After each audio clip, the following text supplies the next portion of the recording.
ಹೊರಗಡೆಯಿಂದ ನೋಡೋದಕ್ಕೆ ಈ ಥರ ಕಾಣಿಸ್ಬಿಡ್ತದೆ. ಮೊದಲು ನಿಮಗೆ ಫುಲ್ ಸರೌಂಡಿಂಗ್ ತೋರಿಸ್ಬಿಡ್ತೇನೆ. ಆಮೇಲೆ ನಾನು ಸ್ಟಾರ್ಟಿಂಗಿಂದ ಹೆಂಗೆ ಮಾಡಿದ್ವಿ ಅನ್ನೋದ್ರ ಬಗ್ಗೆ ನಿಮಗೆ ಎಕ್ಸ್‌ಪ್ಲೇನ್ ಮಾಡ್ತಾ ಹೋಗ್ತೀನಿ. ಸ್ಟಾರ್ಟಿಂಗಲ್ಲಿ ಮನೆ ಹೆಂಗೆ ಕಾಣಿಸುತ್ತೆ ಅನ್ನೋದನ್ನ ನೋಡಿಬಿಡಿ. ಈಗ ನಾವು ಮನೆ ಸ್ಟಾರ್ಟ್ ಮಾಡೋಣ. ಈಗ ಸ್ಟಾರ್ಟಿಂಗಲ್ಲೇ ನಾವು ಬಂಡೆ ಮೇಲೆ ಒಂದು ಪೈಪ್‌ಗಳನ್ನು ಹಾಕ್ಕೊಂಬಿಡ್ತೀವಿ. ಸ್ವಲ್ಪ ನೀಟ್‌ನೆಸ್ ಕಾಣಲಿ ಅನ್ನೋ ಕಾರಣ ಮತ್ತು ನೆಲದ ಮೇಲೆ ಈ ಥರ ಹಾಕೋದ್ರಿಂದ ಏನು ಯೂಸ್ ಅಂತಂದರೆ ಬಂಡೆ ಸರಿಯಲ್ಲ. ತುಂಬ ನೀಟಾಗಿ ಕಾಣಿಸುತ್ತೆ. ತುಂಬ ಖುಷಿಯಾಗವ್ರೆ ಮನೆ ಓನರು. ಓಕೆ, ಮನೆ ಬಗ್ಗೆ ನೋಡ್ತಾ ಹೋಗೋಣ. ಸ್ಟಾರ್ಟಿಂಗಲ್ಲಿ ಸುತ್ತಲೂ ಶೀಟ್ ಬಡ್ಕೊಂಬಿಟ್ಟು ಆಮೇಲೆ ವೆಲ್ಡಿಂಗ್ ಸ್ಟಾರ್ಟ್ ಮಾಡ್ಕೊತೀವಿ. ಮೇಲ್ಗಡೆದಷ್ಟೇ, ಸೈಡಲ್ಲೆಲ್ಲ ಶೀಟ್ ಬಡ್ದ್ಮೇಲೆ ಮೇಲ್ಗಡೆ ವೆಲ್ಡಿಂಗ್ ಮಾಡೋದು. ಯಾಕಪ್ಪ ಅಂತಂದರೆ ನಾವು ವೆಲ್ಡಿಂಗ್ ಮಾಡಬೇಕಾದಾಗ ಪೈಪ್ ಹೀಟ್‌ಗೆ ಬೆಂಡು ಬರುತ್ತೆ. ಆ ಥರ ಬರಬಾರ್ದು ಅನ್ನೋ ಕಾರಣಕ್ಕೆ ಈ ಥರ ಮಾಡ್ತೀವಿ. ಈ ಥರ ಮಾಡೋದ್ರಿಂದ ಪೈಪ್ ಬೆಂಡ್ ಬರಲ್ಲ, ಇಟ್ಕೊತವೆ.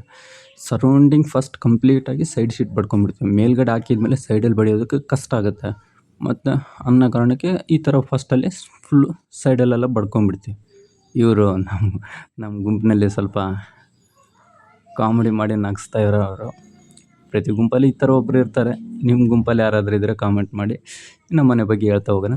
ಈ ಥರ ಬಂಡೆಗೆ ಹೋಲ್ ಹಾಕ್ಬಿಟ್ಟು ಇದನ್ನು ಗ್ರಿಪ್ ರಾಡ್ ಅಂತ ಕರಿತೀವಿ. ಈ ಥರ ಸೆಟ್ ಮಾಡ್ತೀವಿ. ಮೇಲ್ಗಡೆ ಗಾಳಿಗೆ ಏನು ಕಿತ್ಕೊಂಡು ಹೋಗಬಾರ್ದು ಅನ್ನೋ ಕಾರಣಕ್ಕೆ ಈ ಥರ ಹಾಕೋದ್ರಿಂದ ನಾನು ಮೊದಲು ಹೇಳಿದ್ನಲ್ಲ, ಬಂಡೆನೂ ಆ ಕಡೆ ಈ ಕಡೆ ಸರಿಯಲ್ಲ. ಒಂದು ಸತಿ ಭೂಮಿಯಲ್ಲಿ ಊತಿರೋ ಬಂಡೆ ಮನೆ ಕಂಪ್ಲೀಟ್ ಆಯಿತು ಅಂತಂದರೆ ಈ ಥರ ಸೆಟ್ ಮಾಡಿದ್ವಿ, ಗ್ರಿಪ್ ಹಾಕಿದ್ವಿ ಅಂದರೆ ಮತ್ತೆ ನಾವಾಗಿ ಮನೆ ಕಿತ್ತೋವರೆಗೂ ಒಂದು ಬಂಡೆನೂ ಆ ಕಡೆ ಈ ಕಡೆ ಸರಿಯಲ್ಲ. ಎಂಥ ಮಳೆ ಬರಲಿ, ಭೂಮಿ ಕುಸಿಲಿ ಅಂದರೆ ದೊಡ್ಡ ಮಟ್ಟದಲ್ಲ, ಸಣ್ಣ ಮಟ್ಟದಲ್ಲಿ ಎಲ್ಲಾದರೂ ಒಂದು ಕಡೆ ಭೂಮಿ ಕುಸಿದ್ರೂ ಕೂಡ ಬಂಡೆ ಸರಿಯಲ್ಲ, ಫಿಟ್ ಇರುತ್ತೆ. ಈಗ ಇವತ್ತು ನಾವು ಪ್ಲೈವುಡ್ ಶೀಟ್ ಹಾಕೋದಿದೆ. ಪ್ಲೈವುಡ್ ಶೀಟ್ ಹಾಕೋದಕ್ಕೆ ಬಂದಿದ್ವಿ. ಮಧ್ಯದಲ್ಲೆಲ್ಲ ಈ 2 ರೂಮ್ಗಳಿಗೆ ಪ್ಲೈವುಡ್ನೇ ಆ್ಯಡ್ ಮಾಡಬೇಕು.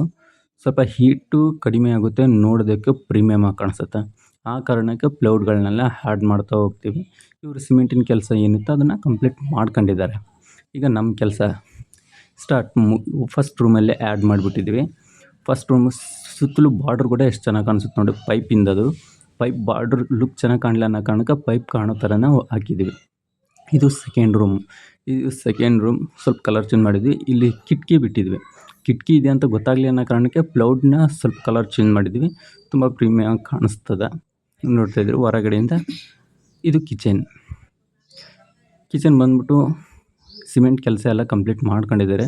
ನಾವು ಸಬ್ಜಿಗಳನ್ನು ಹಾಕಿದ್ವಿ. ಇಲ್ಲಿ 2 ಅಡಿ ಅಗಲ 8 ಅಡಿ ಉದ್ದ ಆ ಥರ ಮಾಡಿದ್ವಿ. ಪ್ಲೈವುಡ್ ಉಳಿದಿದ್ದರಲ್ಲಿ ಈ ಥರ ಎಲ್ಲ ದೇವ್ರ ಮನೆಗೆ ಸ್ವಲ್ಪ ವರ್ಕೆಲ್ಲ ಮಾಡಿಕೊಟ್ಟಿದ್ವಿ. ಈ ಕಾರ್ಪೆಂಟರ್ ಮಾಡಬೇಕಾಗಿರತಕ್ಕಂಥ ಸಣ್ಣ ಪುಟ್ಟ ಕೆಲಸಗಳನ್ನು ಕೂಡ ನಾವೇ ಮಾಡಿಕೊಟ್ಟಿದ್ವಿ. ಯಾಕಂದರೆ ಪ್ಲೈವುಡ್ ಮತ್ತು ಪೈಪ್ ವೇಸ್ಟ್ ಆಗಬಾರ್ದು ಅನ್ನೋ ಕಾರಣಕ್ಕೆ ನಾವೇ ಮಾಡಿಕೊಟ್ಟಿದ್ವಿ. ಈಗ ನೋಡಿ ಯಾವ ಥರ ಕಾಣಿಸುತ್ತೆ ಅನ್ನೋದನ್ನು. ಚೆನ್ನಾಗಿದಲ್ವ? ನೀವು ಇದನ್ನು ಯಾರಿಗಾದ್ರೂ ಸಜೆಷನ್ ಮಾಡಬೇಕಂದ್ರೆ ಸ್ವಲ್ಪ ಹೇಳಿ. ಅವ್ರಿಗೂ ಕಡಿಮೆ ಬಜೆಟಲ್ಲಿ ಮನೆ ಮುಗಿಸ್ಕೊಡೋದನ್ನು ಅವ್ರಿಗೂ ಹೇಳ್ಕೊಡಿ. ಸುಮ್ಮನೆ ಸಾಲದ ಸುಳಿಗೆ ಸಿಗಬೇಡ್ರಿ. ಇಷ್ಟು ಹೇಳ್ತಾ ನನ್ನ ಈ ವಿಡಿಯೋ ಮುಗಿಸ್ತಾ ಇದ್ದೀನಿ. Thank you so much.